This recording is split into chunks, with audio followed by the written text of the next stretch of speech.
Fala, galerinha! Quase que eu pulo dentro da água, viu? Começando a aula agora com mergulho. Olá, galera! Olha só, na aula de hoje, a Prof. Tabita, nós vamos trabalhar aqui vamos iniciar assim alguns reinos, né? Na verdade, dar continuidade a alguns reinos.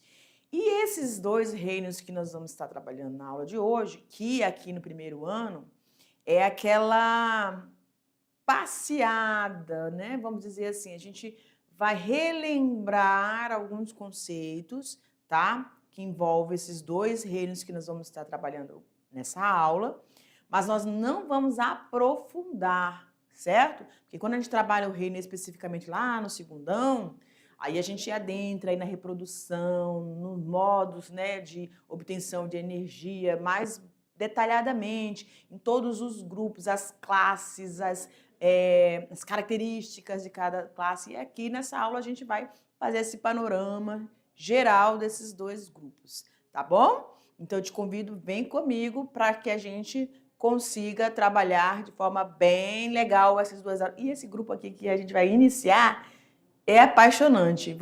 Tenho certeza que você, de alguma forma, já lidou com um desses grupos. Algumas vezes eles estão presentes em lugares indesejáveis, trazendo certos transtornos, até mesmo de saúde, mas estão aqui junto conosco, né? Vivendo e existindo junto conosco. Então a gente precisa aprender a lidar e por isso a gente precisa conhecer muito bem. Vamos lá então? Aula 10.1, no quadro aí, diretorzinho maravilhoso, nosso lobinho. E nessa aula 10.1, nós vamos falar aí sobre os reinos dos seres vivos, parte 2, porque vocês já viram aí a parte 1 com a prof. Laísa, ou foi com o prof. Silvio, né? Enfim, vamos lá. Nessa aula a gente vai falar então sobre o reino fungi, ok? E quando a gente fala em reino fungi, eu vou querer um azulzinho hoje, deixa eu ver se... Reino fungi e reino plantae. Cara, quando a gente fala reino, tá? Significa um aglomerado, certo? De organismos. E esses organismos, para facilitar, deixa eu vir para cá. Esses organismos, para facilitar a nossa compreensão, a gente tem as classificações. Por que você classifica tudo, professora, dentro da biologia? Para poder facilitar o estudo e a identificação, a localização nesse universo, nessa biodiversidade de vidas que temos e formas de vida que temos. Porque se você for pensar nessas formas de vida, cada um deles vai existir num determinado lugar, né, um local, vai sobreviver à custa de que nesse local, vai metabolizar o que nesse ambiente, né, ou deste ambiente, ou liberar para este ambiente, vai se reproduzir como? Quais são as demandas, os recursos que esses organismos precisam para se reproduzir, certo? Então, quando a gente vai pensando nisso, tem tanta coisa aí envolvida, por isso a gente precisa agrupar, organizar, classificar, identificar, para facilitar a nossa compreensão dentro desse universo aqui que é o reino. Tudo bem? E aí a gente lembra e agradece muito a contribuição do Linneu, né? Porque se não fosse ele, a gente não tinha essa classificação aí das 7 categorias, né? Vamos lá então, conhecendo o nosso grupo, reino fungi. Joga no quadrinho, pronto. Então vamos lá, galera. Bem tranquilo, tá? Suave na neve, como diz alguns. Olha lá, os fungos são popularmente conhecidos por bolor. Quem nunca, né, se deparou amanhecer o dia, doido para tomar aquele café da manhã e de repente, quando pegou o seu pãozinho, né, que não foi comprado no mesmo dia, já estava ali armazenado, o que aconteceu? Você encontrou os bolores, né, no seu pão, tá? Mofos aí nas gavetas, dentro do guarda-roupa, né, nessa nossa região que é muito úmida, e os levedos que preparam os nossos maços aí, e as orelhas de pau, a gente conhece bastante, né, visualiza aí este grupo. Tem diversas formas, tem uns que parecem umas bolachas. E tem uns que dá até para sentar, botar um bebezinho, né? Sentadinho ali que não quebra não, que eles são bem resistentes. Trufas, cogumelos de chapéu, que são utilizados aí na culinária e conhecidos como champignon, né? Essa aqui é o véu de noiva, eu acho ele lindo quando ele se abre. Nossa, tem vários vídeos aí no YouTube mostrando o desenvolvimento até ele se desabrochar todinho, né? Muito maravilhoso. Então, os fungos, como a gente consegue observar, e vocês vão ver em outras imagens aqui, eles têm... Ah, tá ali, ó. Ali, ó, ele é aberto. Por isso que chama... O véu de noiva, na verdade, parece o saiote da noiva, né? Mas, enfim. Ou é aquela só... Antigamente eles usavam só aquele... Ah, é verdade, né? Só aquela que cobriu a face. Verdade. É isso mesmo. Então, ele é muito lindo, né? Então, a gente consegue perceber que há uma diversidade de formas, de cores, tá bom? E de odores, eles também têm odores bem característicos, tá? Então, é um grupo bastante numeroso, formado por cerca de 200 mil espécies, espalhadas por praticamente qualquer tipo de ambiente. Então, eu falei para vocês ali, quando eu estava descrevendo cada um deles, eu falei que eles podem aparecer nos alimentos, em objetos, tá? Nos pelos dos canídeos, né? Então, aqueles que são mais peludinhos, tem que ter aquele cuidado, né, para poder não dar aquele banho, secar bem, para não dar esses fungos, né, presença deles, tá certo? E a gente também pode se utilizar na culinária, porque alguns podem ser comestíveis, outros são extremamente venenosos, né? E aqui a gente também tem, junto com outro grupo que nós vamos comentar também, aqui as briófitas, esse tapete maravilhoso que cobre a superfície de rochas, que vai ajudar naquela preparação dos primeiros solos, né? Ajudar na decomposição das rochas. E, enfim, galera, é um universo de cores dentro desse reino, tá? Os fungos, eles apresentam grande variedade de modos de vida. Podem viver como saprófagos.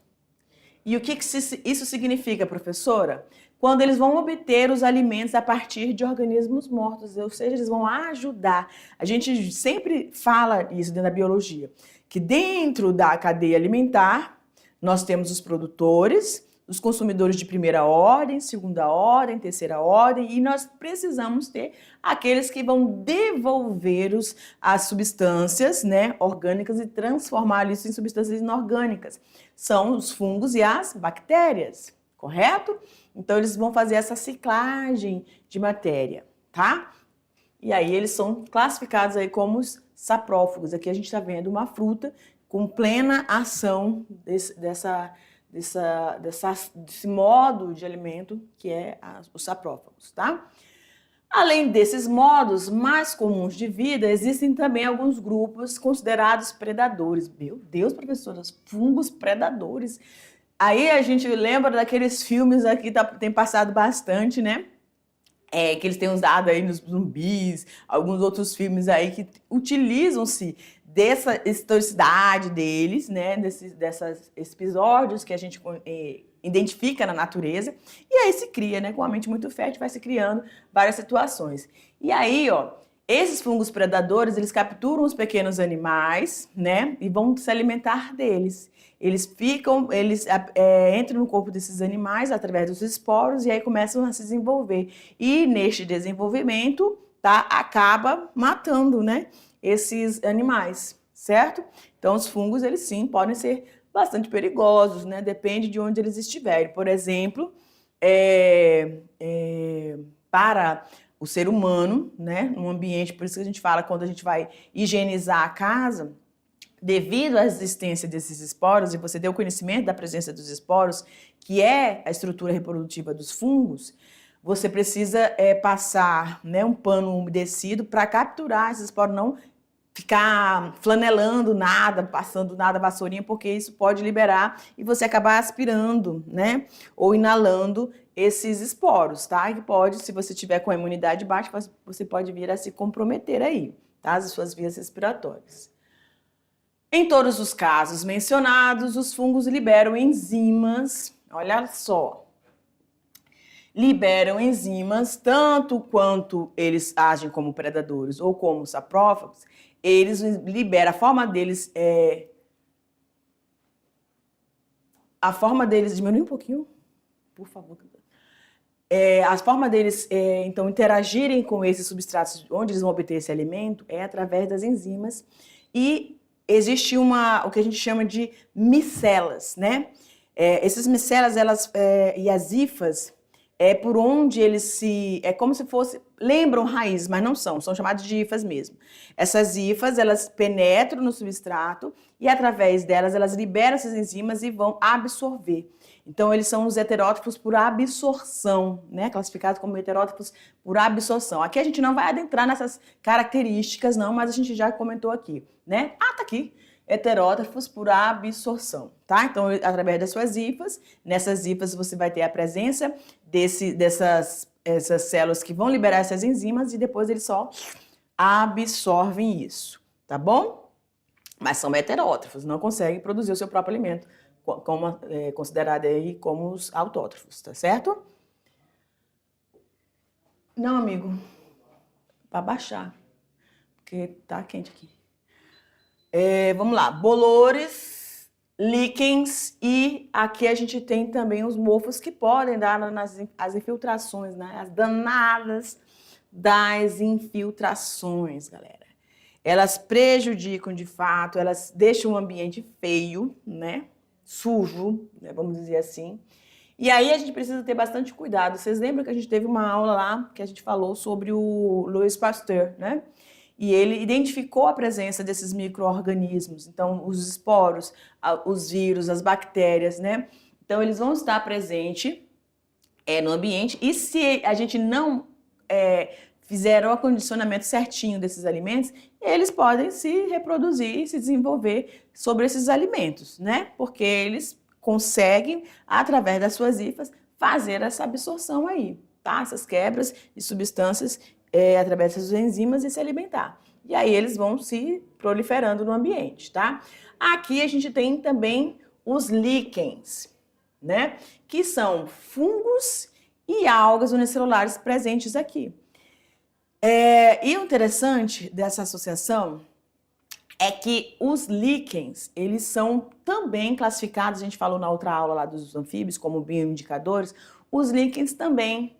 Porque quanto mais escuros eles estiverem, essas manchas, quando eles estão no início do seu desenvolvimento, eles parecem umas manchas nos troncos das árvores. Mas nos ambientes mais puros, com ar mais puros, eles conseguem se desenvolver bem, a gente consegue ver melhor as algas, né? E aí, eles vão se reproduzindo, tá? Se alimentando, se desenvolvendo aqui, e um dá o benefício ao outro, né? Os fungos mantêm aquele ambiente umedecido, né? As algas liberam aí, criam esse ambiente, eles vão então metabolizando através dos seus processos, né, de obtenção de alimentação, da degradação através das enzimas, liberando as substâncias para as algas e assim também usufruindo desses benefícios, tá bom? Uma troca mútua aí, certo? Então, quanto mais escuro, identifica um ambiente mais poluído, atmosfericamente falando, tá? Muito bem, agora a gente vai falar um pouco sobre o reino plantais, justamente. Dentro deste reino, galerinha, nós vamos encontrar organismos que embelezam o nosso dia, né? Eu sou suspeito para falar porque eu, de fato, onde eu ando, eu gosto de estar observando a natureza, né? A interação dessa natureza biótica com a natureza abiótica, os raios solares infiltrando-se na mata, tocando nas folhas, né, ou incidindo nas folhas, dando uma visão, um colorido diferenciado, um tom de verdes diferente, que a gente sabe que o pigmento mais abundante é a clorofila de fato, então ela dá esse tom esverdeado para a nossa vegetação, tá? Então todo esse mesclado de tons, de cores, de pigmentos, identificam para a gente, né, por exemplo, sinalizam para a gente período de reprodução, o período de início de frutificação, né? E isso é muito bonito, tá? Vamos lá, então. As plantas são a base de sustentação da vida na Terra. São elas que, juntamente com as algas, produzem o nosso elemento, né, importantíssimo e precioso, que é o oxigênio. Nós temos organismos, sim, que vivem no ambiente anaeróbio, né? Ou seja, na ausência de oxigênio, mas predominantemente nós vamos encontrar seres aeróbicos, ou seja, que sim conseguiram sobreviver e mantêm essa interação com esse elemento químico, o oxigênio, tá bom? Logo no começo, vocês lembram lá, né, que a gente contou essas aulas para vocês também. Logo no início da produção do oxigênio, seres autotróficos ali, alguns organismos eles não se deram, morreram, né? Até que veio o processo de adaptação e tudo, e aí, enfim, tá? Dentro deste reino, então, vamos lá. Ao transformarem as substâncias inorgânicas em orgânica, o que a gente está falando aqui? Do processo fotossintético. Deixa eu mudar aqui. Nós estamos falando do processo fotossintético, tá? Ai, eu não quero essa cor, quero verde. Hein? Pronto. E o que é a fotossíntese, se não a produção de oxigênio e de glicose? Ou seja, um alimento precioso para a grande parte dos seres vivos, tá? Vai servir ali para os que vão realizar a respiração celular, que quebram, né, essa glicose. Mas os organismos fotossintetizantes são aqueles que têm a presença de clorofila armazenada onde? Nos cloroplastos, né? Que são estruturas, fazem parte da célula vegetal. E lá é abrigada essa clorofila. E são elas que são agitadas pela radiação solar, a luz solar. E onde que você vai ter esse processo sendo realizado? Nas folhas, que são as partes, né, que estão aéreas, que estão diretamente ligadas ao sol, né? E aí, incidindo esse sol sobre essas folhas, você vai ter a agitação dessas moléculas, das clorofilas, e a partir das substâncias inorgânicas, água e CO2, você vai ter, então, a possibilidade desse processo metabólico ser realizado, que é a fotossíntese, tá bom? Somente os organismos clorofilados conseguem realizar esse processo. E aí eles vão disponibilizar para o ambiente o oxigênio e a glicose, tá? C6H12O6, né? Que é o processo fotossintético, é um dos que geram mais energia, tá? Fora ele, nós temos a respiração celular, que aí gera bastante energia, que é o que nós realizamos, né? O reino das plantas é constituído de organismos pluricelulares, que a gente acabou de visualizar, né? Então, quando a gente olha uma vegetação, você está percebendo essa vegetação no ambiente, porque esses organismos têm uma grande quantidade de células e, por isso, se tornam mais perceptíveis, né? Se tornam perceptíveis. E são eucariontes. Eucariontes são aqueles organismos, vamos lembrar, né? Vamos lá, galera, vamos lembrar. Os eucariontes, a gente tem os procariontes e os eucariontes. Quem são os procariontes? São as moneras, né? Lá do reino moneras, bactérias, que são desprovidas de uma proteção do seu material genético, que é DNA, né? Ou RNA. Aí você tem, dentro dos eucariontes, um envoltório protegendo e abrigando esse material genético, que é o núcleo, que tem a sua membrana nuclear, tá bom? Também chamada de carioteca, certinho? E são autótrofos fotossintetizantes. Professora, por que a gente sempre coloca aí autótrofos fotossintetizantes? Porque a gente também tem os autótrofos quimiosintetizantes. Lembram lá da hipótese autotrófica, lá nas fendas termais? Pois é, lá você tinha as bactérias né? Quimiosintetizantes, que usavam aí os sulfatos que surgiam ali, eram emitidos ali daquelas fendas, né? Então, eles se alimentavam daquelas substâncias inorgânicas, né?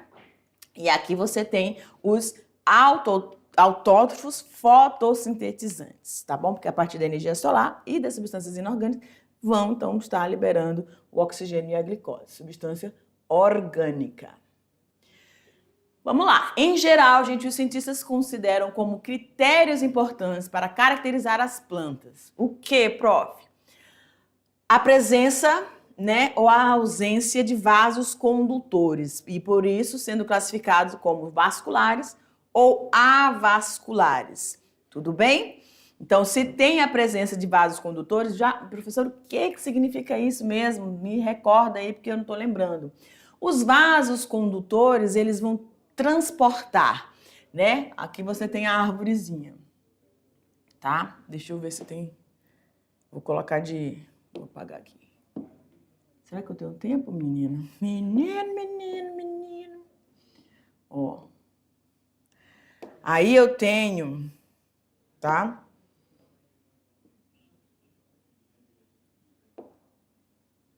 Poxa, não era esse aqui não, mas enfim. Eu tenho, vou colocar aqui, e verdinho, vou colocar pra cá, tá? Eu tenho uma via de mão dupla aí no vegetal, onde eu vou conduzir seiva bruta e seiva elaborada, xilema e floema, tudo bem? Então, a seiva bruta, através dos vasos condutores, que são chamados de xilema e floema, vão transportar. O que é a seiva bruta? É aquele que vai sair aqui, ó, das raízes, tá? Para a parte superior. Então, a água, os sais minerais vão subir, tá? Para a parte superior do vegetal, para ele conseguir realizar o processo fotossintético. Depois que a fotossíntese acontecer, o que é produzido? A glicose. E aí ela vai ser liberada ou vai circular por todo o vegetal, tá? Até chegar nas raízes, da copa às raízes. Então, você tem o retorno, que é a seiva elaborada, tá bom? Então, a seiva elaborada vem de cima para baixo e a seiva bruta de baixo para cima, das raízes para a copa. Perfeito? Lembrou disso? Tranquilo. Ter ou não estruturas reprodutoras é o que classifica também este reino, ou seja, a presença de semente, de frutos e flores, ou a ausência delas. Esses elementos, sementes, frutos e flores, vocês já viram que existem grupos que têm e outros grupos que não têm. Então, vão dos mais simples aos mais complexos, vamos dizer assim, que vão adquirir as flores. De quem nós estamos falando, professora? Tenho certeza que você já está lembrando aí. Calma teu coração. A diversidade vegetal é mesmo enorme, né? Vamos ver algumas das características dessas plantas? Pois sim, vamos lá, gente. Então, dentro dos grupos das plantas, dos dois grandes grupos que classificam, identificam os vegetais, nós temos aqui o primeiro grupo, que são as criptógamas, tá bom? Do grego cripto, que significa escondido, e game, cujo significado está relacionado a gametas. Lembra dessa imagem aqui lá no início? Então, olha lá. Essa palavra significa, portanto, planta que tem estrutura reprodutiva escondida, ou seja, sem sementes. Então, este grupo, os vegetais que vão estar incluídos dentro, no reino plantae, dentro do grupo das criptógamas, são aquelas que são as mais simples, que não têm sementes, tá? Mas nós temos também um outro grupo, que são as fanerógamas, ou seja, faneros, que significa visível. E o game, que a gente falou que são os gametas. Então, esta palavra significa, portanto, uma planta que tenha uma estrutura reprodutiva visível. Então, esse grupo vai ter a presença de uma estrutura que vai comportar, tá? Aquilo que vai relacionar aí a estruturas que vão produzir gametas masculinos e gametas femininos, tá? Dentro do grupo dos vegetais. Aí nós temos a oosfera, né, gameta feminino, e o anterozóide, que é o gameta masculino. Tudo bem? Vamos lá. Então, dentro desses grupos aqui... Ué, não falou do... Deixa eu ver aqui uma coisinha, galera. Não falou não. Então, deixa eu vir pra cá, ó. Dentro do grupo aqui das criptógamas, eu pensei que tivesse uma aluna falando sobre isso, mas já pulou para fanerógamas. Aqui dentro do grupo a gente vai ter quem? As briófitas.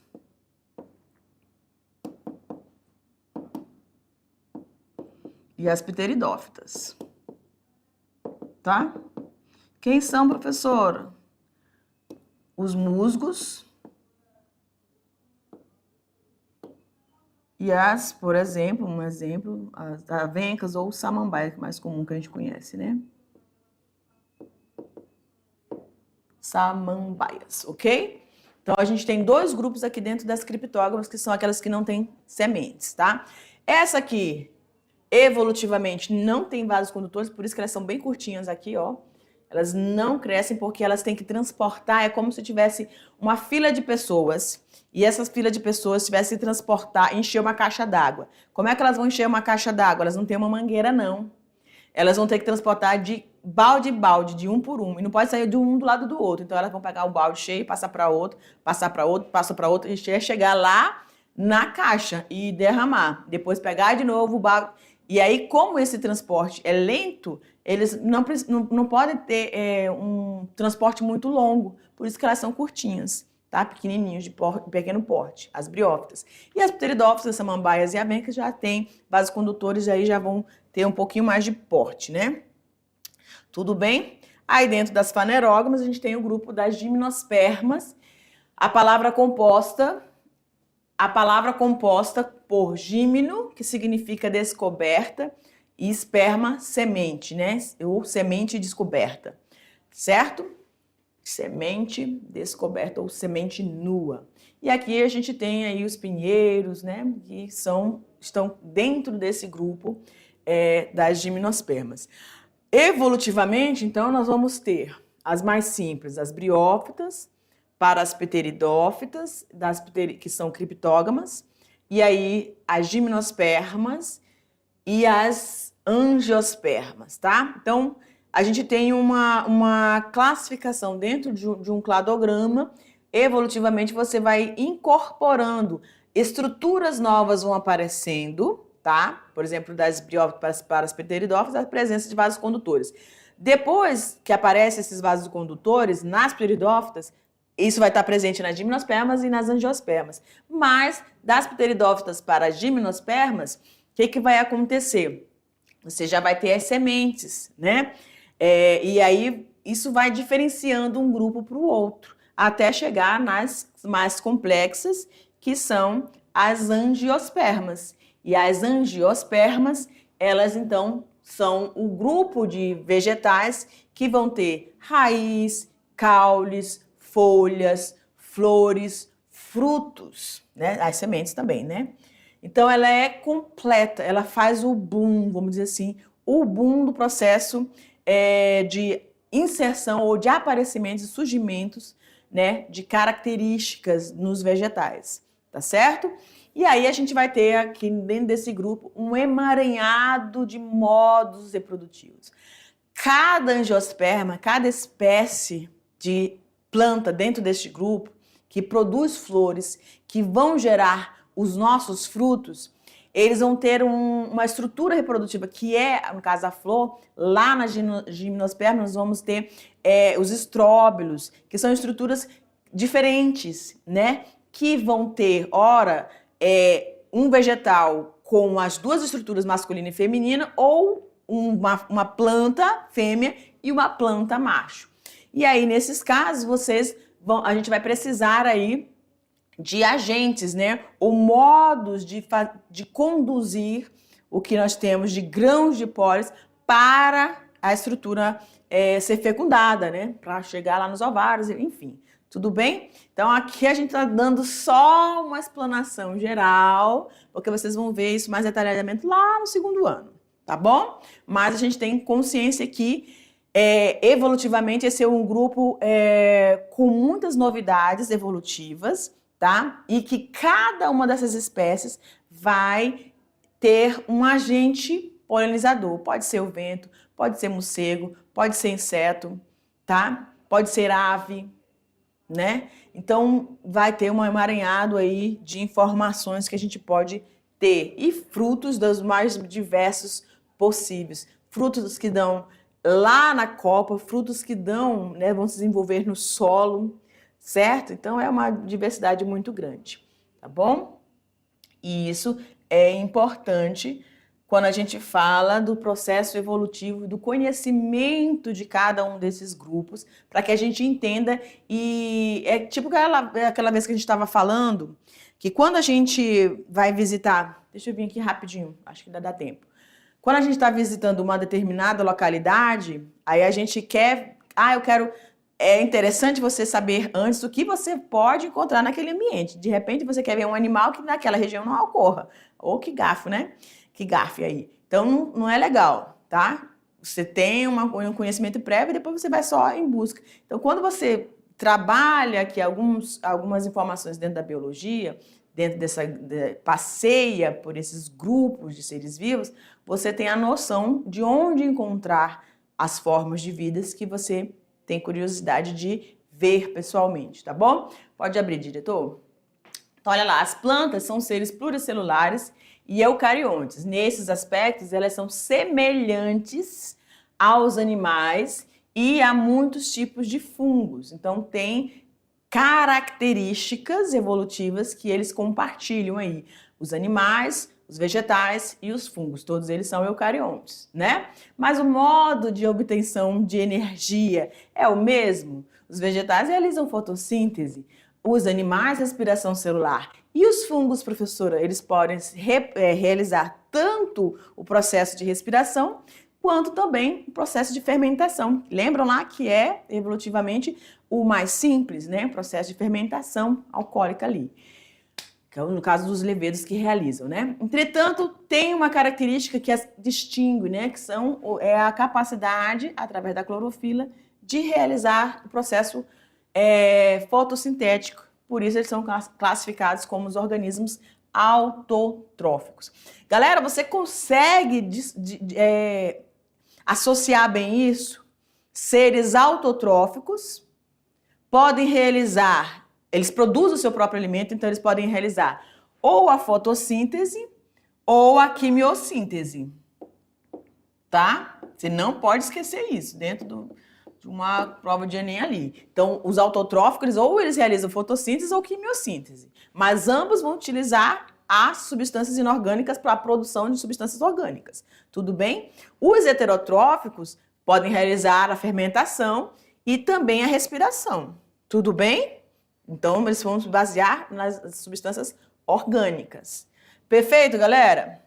Vamos lá, as plantas, juntamente com outros seres fotossintetizantes, são produtoras de matéria orgânica que vão nutrir a maioria dos seres vivos na Terra, atuando aí dentro das bases. Todos os organismos autotróficos, eles são base da cadeia alimentar, porque eles produzem a fonte de energia, tá?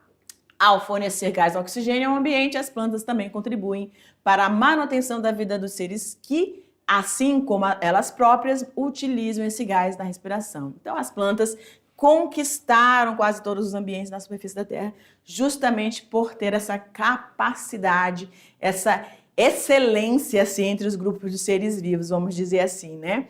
Porque elas realmente liberam o que é importante para a maioria dos organismos aeróbios. Tudo bem? Então, galera, a gente vai finalizando aqui, a gente se encontra na nossa revisão, tá bom? Beijo grande. Tchau, tchau.